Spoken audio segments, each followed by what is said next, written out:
Yo people, welcome back to the YouTube channel. You already know what time it is. It's time for another video. Big up your damn selves in the building. Make sure you smash up the likes every single damn time. Subscribe if you are new. Serbia 0, England 1. I have not ever really taken a fancy to doing reviews for England, but I've decided for this tournament I'm going to do so because I think it will probably be Southgate's last tournament, which a lot of you will be very happy with.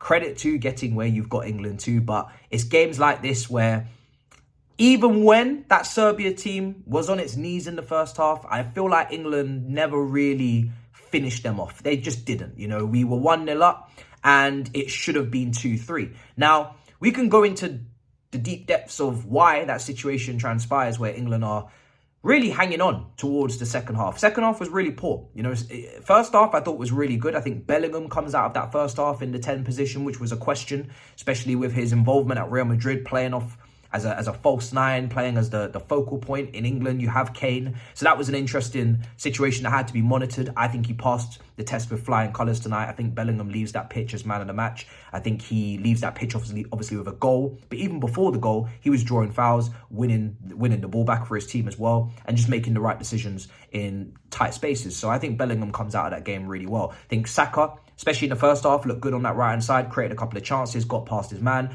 There was quite a few cutbacks and crosses that came in, and they should have been tapped in for England at the back post. But for some reason today, Foden was just nowhere to be seen, especially at the back post where Sterling at City made a career of just sweeping home back post goals and being in the right place at the right time. Foden just kept making these weird runs to the near post, basically where Kane was anyway. And that really in itself was why England wasn't 2-0 up. Kane had like one touch in the first 45 minutes. I don't want Kane to drop deep. I don't want Kane to be in the midfield, switching playing passes off the centre-backs. We don't need him to do that. We have so much talent in the midfield, so much talent in the attacking midfield that Kane does need to just stay up front, does need to just get on the end of things. However, the problem with Kane in this game is he doesn't have pace. So everything has to be to feet. And it wasn't. You know, at times it's a 50-50 ball. It's a percentage pass, I call it. It's a 60-40, a 70-30 out of his favour. And if it wasn't to his feet, he wasn't receiving and it was just coming back. You know, he wasn't able to get a foothold in the game. First half, one touch.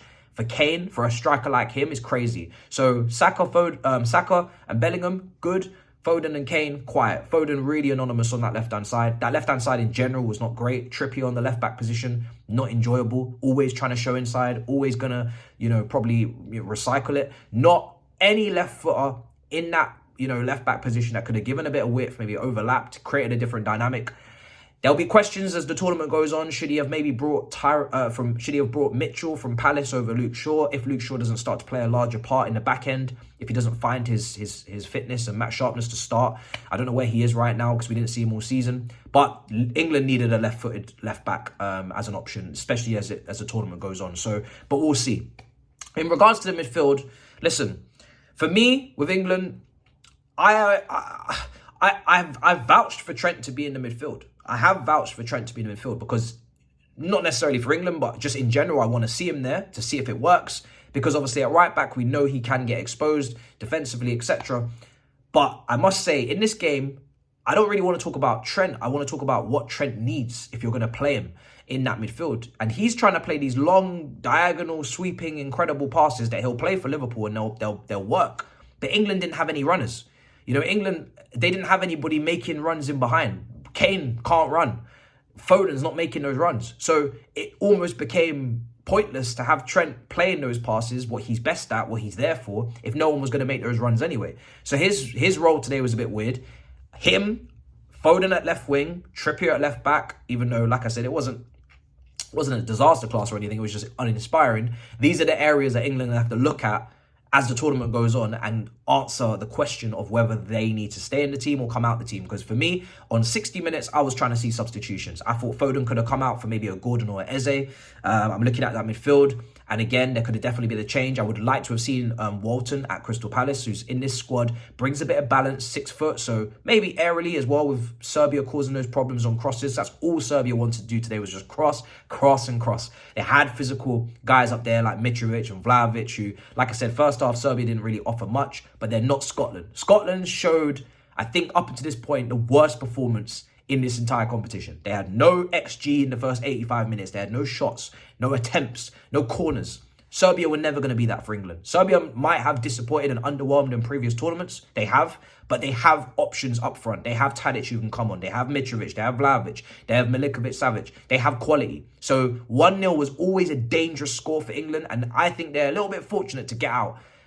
It's not to say it's undeserved, because I think over the balance of play, I was still more impressed with what England did than what Serbia did. But it's a very dangerous game they're playing. They can't play that game for the rest of the tournament. They need to be shutting shit down, because Germany, done what they did. Spain did what they did. I'm sure France will do what they should do against Austria. And we still have to see Portugal against the Czech Republic. I'll be doing both of those watch-alongs in the next coming days.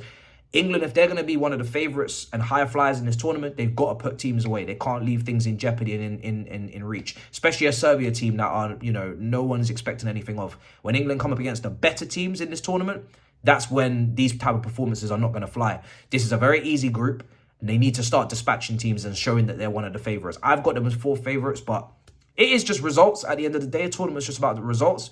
But I do think, it will catch up to you in terms of luck if you're not showing that you are one of the teams.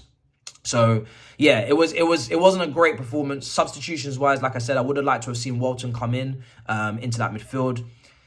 I just think he's a nice balance. I know people will say Kobe Mino could have come in as well, but if I'm talking about defensively, having a little bit more security, but also still being press resistant, still being a good passer, ball carrier, and obviously has the defensive height to bring to the team on those crosses, I think Walton next to Rice would have been a balanced midfield. And I think as the tournament goes on, it might not be one of the biggest names, but it's one of the most incredible rises from Blackburn in the Championship to Euros in the summer. Walton next to Rice would be a very interesting pivot that I do want to see now, after seeing, Trent's best tools not really being utilised and didn't really look comfortable at all times. I do think it might be getting overblown how poor he was, but it certainly wasn't the Trent that we're used to seeing. And that's only really probably going to come at right back, because that's where he's familiar and that's where he plays. It's that trade-off between him and Walker. Personally, in these type of games where we're dominant, I think Trent could play at right back and play his game. And if we play, and we will play, a very defensive-minded left back like a Gomez, then we'll just kind of cater to Trent and play a back three and let Trent do his thing, invert, play his game, because you've balanced it out as a back four. But with this situation with Walker, we'll see how that transpires. But for me, it's a result. It's a result. You'll take it in a tournament. You'll take a win, right? You need results. That's what it's about. But yeah, Southgate, could you get on the changes? Be proactive in this tournament. Don't be reactive. You have to be ready to drop big names. That team today was very expected. Everybody knew England were going to play that team. It's been leaked. It's been put out there. Cool. I'm not even fussed about it. But if certain players, big names, Foden, Trent, if they don't play their best football, you've got to have the bollocks to drop them in the later games. You can get away with it in the group. I think you'll get out the group quite comfortably. You've won tonight. The other game was a draw. You'll beat the other two. You should beat the other two teams in this group. But when the knockouts come, if you play the Spains, the Italys, even before we get to the top teams, the Germanys, the Portugals, the Frances, you might need to drop a big name. Politics won't play a part. So we'll see how it goes.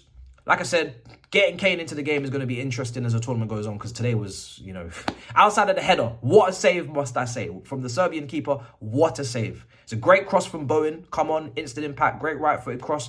And Kane headed, did nothing wrong, could do nothing wrong, but what a save onto the bar. But yeah, for me, Bellingham man of the match. He's the one that comes out of this game looking real good. There's a couple of other good performances, but Bellingham mainly. Once Bellingham in the second half moved to the left wing and they put Foden in the 10 to try and get Foden in the game, no. First 10, 20 minutes, second half, shocking, shit. Serbia dominating up until 65, 70. So yeah, Bellingham in the 10. I mean, it might not work every time. We'll see how it goes. But today, really, really good. And they lost his physical presence when they switched it and put him out on the left for a period. Then Foden come in and started playing in midfield more in the second half and dropping deep and getting more touches. Gallagher comes on. It's just, there's a lot of square pegs in round holes and round pegs in square holes. So let's see. It's the first game. You can experiment, but yeah, you're going to have to figure shit out pretty quickly. But it is what it is. Not the game of the tournament, but it is a game. Guys, you let me know what you think in the comments. I mean, England, where do you rank them in terms of favourites? What do you make of, you know, Foden on the left wing? It's not my favoured position for him. You know, I want him in the 10, but Bellingham just had a good game there. You got Gordon, you got Eze. Like I said, big decisions might need to be made. But what did you make of it, and where do you rank England in terms of favourites? Like I said, I have them 4th. I have Germany, home tournament, fair. France, Portugal ahead. Then England 4th on player quality, but we'll find out how that goes. But yeah, smash up the likes, guys. Make sure you subscribe. I will be bringing the Chelsea video to you tomorrow. I'm wrapping up some of the weekend's transfer gossip and news and putting my 2 cents on that. And then we go into the next watch along, Austria versus France and Portugal versus the Czech. And then we move from there. So yeah, smash up the likes, guys. Subscribe. Road to 100K. Big up your damn selves in a bit, people. Peace.